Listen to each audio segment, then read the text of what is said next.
Today's latest ONS data show clearly that infection levels are falling in England, and while there are some places where cases are likely to continue rising, including in primary schools, our scientists believe it is likely that the Omicron wave has now peaked nationally.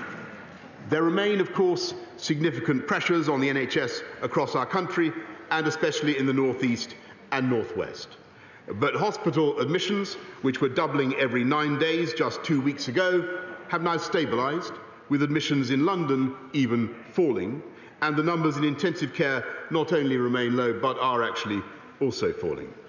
So this morning, the Cabinet concluded that because of the extraordinary booster campaign, together with the way the public have responded to the Plan B measures, we can return to Plan A in England and allow Plan B regulations to expire.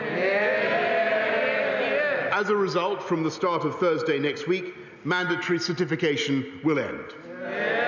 Organisations can, of course, choose to use the NHS COVID Pass voluntarily, but we will end the compulsory use of COVID status certification in England.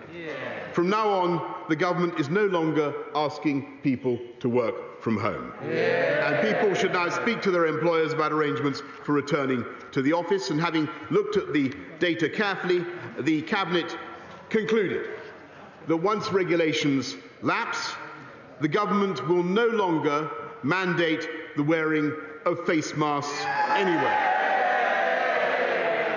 Mr. Speaker,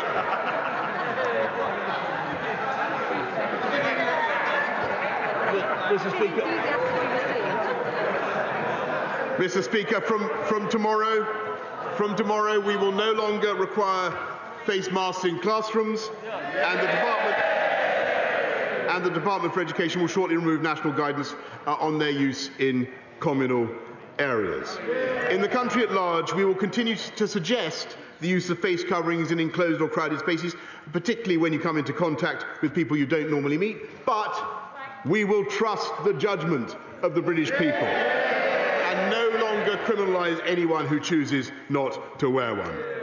The government will also ease restrictions further on visits to care homes, and my right honourable friend, the Secretary of State for Health and Social Care, will set out plans in the coming days.